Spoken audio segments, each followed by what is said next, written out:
पिछले एपिसोड में हमने देखा था कि ब्लड टेरिडरी ने फोर अलायंस के ऊपर हमला शुरू कर दिया था। वहां पर एक लड़की होती है जिसके पास 5 एलिमेंट की पावर थी और पांचों एलिमेंट की पावर का बीस्ट बनाते हुए वो सभी के ऊपर अटैक किए जा रही थी, जिसके सामने कोई भी ठीक तरह से नहीं टिक पा रहा था। लेकिन आखिरकार सारे लोग मिलकर वहां पर उस लड़की को मार देते हैं। उसी के साथ साथ वांग ने वहां पर उसके अर्थ एलिमेंट वाला जो ड्रैगन था उससे भी मारकर उसकी सारी पावर को एब्सॉर्ब कर लिया था। लेकिन तब वहां पर असली वो लड़की आती है जिसके पास ओरिजिनल 5 एलिमेंट की पावर थी। पहले जो लड़की आई थी उस लड़की को, उस ओरिजिनल वाली लड़की जिसका नाम रेड बटरफ्लाई है, कुछ देर के लिए उसने अपनी पावर दी थी। और अब रेड बटरफ्लाई जिसके पास ओरिजिनल 5 एलिमेंट की पावर है वो यहाँ पर आकर तबाही मचाने के लिए तैयार हो चुकी थी। जिसके बाद यहाँ से ये एपिसोड शुरू होता है। तो इस एपिसोड की शुरुआत में हम रेड बटरफ्लाई के पास्ट का सीन देखते हैं, जहाँ ब्लड टेरिटरी के अंदर एक लड़की जो थी वो हमें रेड बटरफ्लाई के बारे में बता रही होती है कि रेड बटरफ्लाई का जो जन्म हुआ था आज से करीब 100 साल पहले हुआ था। जिस दिन उसका जन्म हुआ था उस दिन दुनिया में एक ऐसा फिनोमेना देखा गया जैसा कि पहले कभी नहीं देखा था। उस दिन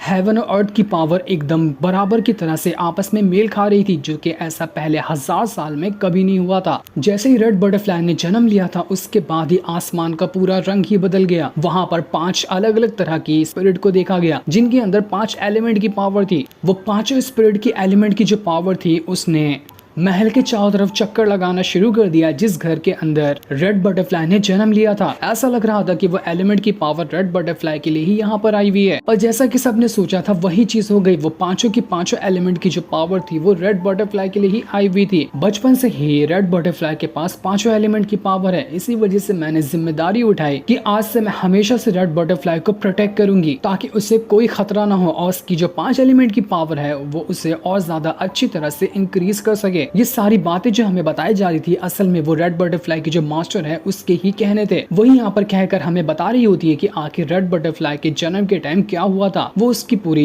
पास्ट लाइफ के बारे में हमें जानकारी दे रही थी। रेड बटरफ्लाई के पास जो 5 एलिमेंट की स्पीड थी उसने अपनी पावर को बहुत ही ज्यादा स्पीड से ग्रो करना शुरू कर दिया, जिसकी स्पीड का तो यहाँ पर अंदाजा भी नहीं लगाया जा सकता था। दुनिया के हर एक एल्डर और हर एक पावरफुल इंसान जिन्होंने भी रेड बटरफ्लाई के बारे में जाना वो उन्होंने उसके अंदर दिलचस्पी दिखानी शुरू कर दी कि आखिर ऐसी कौन सी खासियत है जिसने 5 एलिमेंट के साथ जन्म लिया है। आखिर इसके बाद ऐसा था क्या। पूरी दुनिया रेड बटरफ्लाई के बारे में जानने के लिए उत्सुक हो चुकी थी। मास्टर होने के नाते मैं यहाँ पर ये जानना चाहती हूँ कि असल में रेड बटरफ्लाई की जो 5 एलिमेंट की पावर है उसका ओरिजिन क्या है। मैंने अपनी पूरी जिंदगी लगा दी ताकि मैं रेड बटरफ्लाई के मार्शल स्पिरिट जो कि 5 एलिमेंट है उनके ओरिजिन के बारे में जान सकूं। इसी जानकारी को निकालते हुए मुझे एक बहुत ही हैरान कर देने वाली जानकारी का पता चला कि रेड बटरफ्लाई की जान जो है ना वो आगे चलकर बहुत ही ज्यादा खतरे में पड़ने वाली है, जिससे उसकी जान भी जा सकती है। इसी वजह से जो रेड बटरफ्लाई की मास्टर थी ना उसने दूसरी लड़की जो कि असल में रेड बटरफ्लाई की सीनियर थी उससे कह रही होती है कि तुम ना जब फोर अलायंस के ऊपर हमला करने के लिए जाओगी तो तुम रेड बटरफ्लाई से उसकी 5 एलिमेंट की पावर को कुछ देर के लिए ले लेना, क्योंकि जहां तक मुझे लगता है कि अगर रेड बटरफ्लाई वहां पर जाएगी ना तो उसकी जान खतरे में आ सकती है। इसी वजह से रेड बटरफ्लाई की जो सीनियर है उसने उसकी 5 एलिमेंट की पावर ली और वो सीधा फोर अलायंस से लड़ने के लिए चली गई थी, जिसका तो हमें पता ही है कि फोर अलायंस ने मिलकर उसकी जान ले ली। इसी वजह से तो रेड बटरफ्लाई की मास्टर उसे पहली बार में नहीं भेजना चाहती थी, क्योंकि अगर रेड बटरफ्लाई की सीनियर की जगह अगर वो ही गई होती तो उसकी जगह रेड बटरफ्लाई ही इस वॉर के अंदर मारी जाती। मास्टर को यही एक तरीका दिखा था रेड बटरफ्लाई को बचाने का, तो उन्होंने ये तरीका आजमा लिया जो कि काम भी कर गया। वो जो सीनियर थी वो इस वॉर में जाना नहीं चाहती थी क्योंकि उसे भी पता था कि ये वॉर आसान नहीं है, इसमें उसकी भी जान जा सकती है। इसी वजह से वो बहुत ज्यादा घबराई हुई थी कि अगर मैं वहां पर गई तो मेरी जान जाना तो तय है समझो। वो वहां पर रेड बटरफ्लाई की मास्टर से कह रही होती है कि अगर मैं वहां पर गई और मेरी जान खतरे में आ गई तो आपको मेरे बारे में भी कुछ सोचना चाहिए। लेकिन जैसे ही उसकी नजर रेड बटरफ्लाई की मास्टर के ऊपर पड़ती है उसके मुंह से खून निकल रहा था, क्योंकि रेड बटरफ्लाई की मास्टर की भी हालत यहाँ पर काफी ज्यादा खराब हो चुकी थी। वो सीनियर इस चीज को देखकर एकदम घबरा जाती कि मास्टर को क्या हुआ। वो भागकर उनके पास जाती है और उन्हें संभालने की कोशिश करती है, लेकिन मास्टर सीनियर को रोकते हुए कहती कि नहीं, कुछ करने की जरूरत नहीं है। मैंने इस सेट को बचाने के लिए अपनी जान खतरे में डाली है, यहाँ तक कि रेड बटरफ्लाई को भी बचाने के लिए अपना सब कुछ दाव पे लगा दिया, क्योंकि हमारा जो ब्लड टेरिटरी है वो सिर्फ रेड बटरफ्लाई के ऊपर ही खड़ा हुआ है। उसे कुछ हुआ तो हम सब वैसे ही खत्म हो जाएंगे, इसलिए तुम्हें अपनी जान पर खेल के उस वॉर में जाना होगा। अगर तुम इस सेट को सही सलामत देखना चाहती हो तो तुम अपने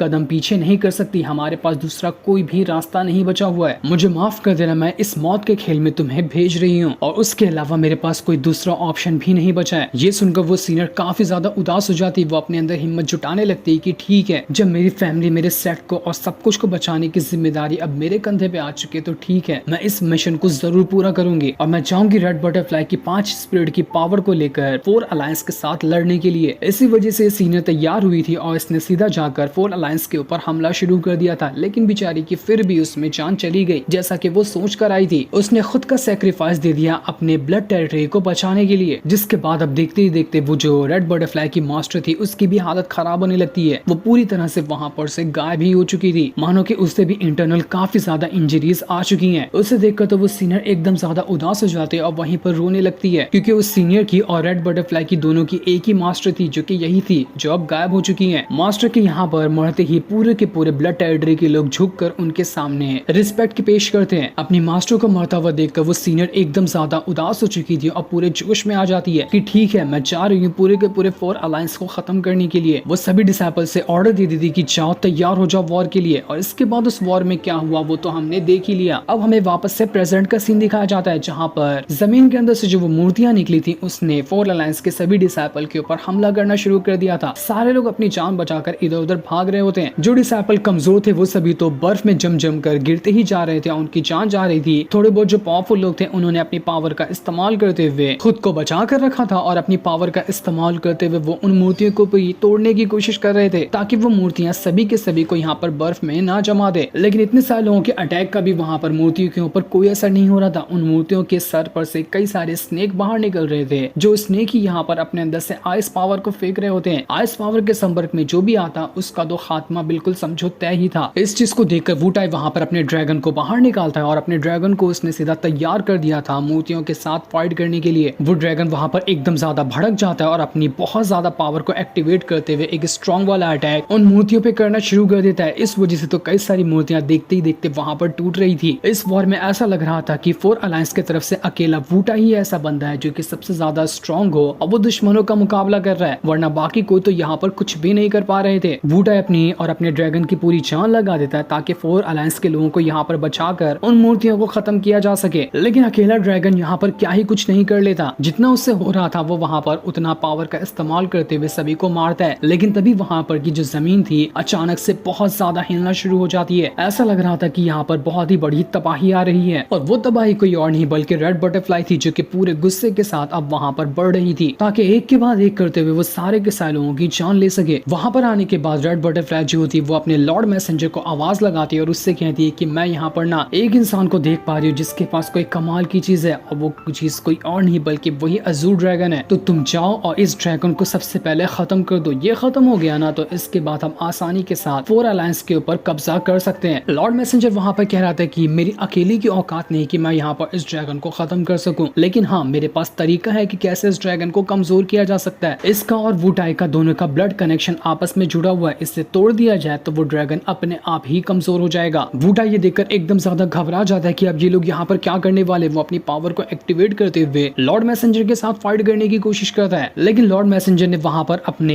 मिस्टीरियस हैंड टेक्निक का इस्तेमाल कर लिया था, जिस वजह से उसके हाथ का बड़ा सा क्लोन बन जाता है और वो क्लोन सीधा वुटाई की तरफ ही बढ़ रहा था ताकि वो उसका और ड्रैगन का ब्लड कनेक्शन तोड़ सके। वो हैंड एक ही उंगली से वुटाई को ऐसा लग रहा था कि उठाकर आधी दुनिया क्रॉस करके फेंक चुका है। वुटाई वहां से बहुत दूर जाकर फेंका चुका था, जिसके बाद वो लॉर्ड मैसेंजर उसके अंदर से उसके ब्लड कनेक्शन की जो पावर थी ड्रैगन के साथ उसे निकालना शुरू कर देता है और निकालने के बाद उसने ड्रैगन के अंदर से भी वो पावर निकालना शुरू कर दिया था। इस वजह से वो दोनों को वहां पर बहुत ज्यादा तकलीफ हो रही थी। वुटाई के साथ साथ जितना ही उसे तकलीफ हो रही थी ड्रैगन को भी उतनी ही ज्यादा तकलीफ हो रही थी। दोनों वहां पर तड़प रहे होते हैं, मानो कि जल्दी कुछ नहीं किया गया तो दोनों की दोनों यहाँ पर मर जाएंगे। और इस नजारे को रेड बटरफ्लाई और लॉर्ड मैसेंजर बड़ी खुशी के साथ वहां पर खड़े होकर देख रहे थे। उन्हें बहुत मजा आ रहा होता है इन दोनों को ऐसे तड़पता हुआ देखकर। लॉर्ड मैसेंजर वहां पर कह रहा था कि आज के बाद तेरा ये ड्रैगन ना कभी भी तेरे 4 अलायंस को प्रोटेक्ट नहीं कर पाएगा। ये बिल्कुल एक पालतू कुत्ता बन चुका है जो कुछ नहीं कर सकता। इसके बाद जो उसका घोस्ट हैंड था वो पूरी तरह से ड्रैगन की गर्दन पकड़ लेता है। इस वजह से तो वो ड्रैगन पूरी तरह से स्टॉप हो चुका था, मानो कि अब उसके पास उतनी पावर ही नहीं बची जितना कि वो पहले पावरफुल हुआ करता था। ड्रैगन खुद को तड़प तड़प कर बचाने की कोशिश कर रहा था, लेकिन कोई फायदा नहीं होता। एक तरफ ड्रैगन को इतनी ज्यादा तकलीफ हो रही थी तो दूसरी तरफ वुटाई की तकलीफ भी कम नहीं थी। काफी इमोशनल कर देने वाला ये सीन होता है। ऐसा लग रहा था कि दोनों एक दूसरे से हमेशा के लिए बिछड़ रहे हैं, मानो कि बचपन के साथी को अलग कर दिया गया हो। दोनों एक दूसरे के लिए काफी ज्यादा तड़प रहे थे, जिसके बाद वो जो घोस्ट हैंड था वो ड्रैगन के अंदर से उसकी अपनी स्पिरिट को बाहर निकालते हुए आसमान में जब बना पोर्टल होता है उसके अंदर भेज देता है। अब ड्रैगन के पास तो उसकी स्पिरिट भी नहीं बची थी, तो उसकी पावर कहाँ से आएगी। वो बिल्कुल कमजोर होकर ऐसा लग रहा था कि वहां पर बेहोश हो चुका है, और जिस चीज का सारे लोगों को डर था वही चीज वहां पर हो जाती। पावर खत्म होने के बाद तो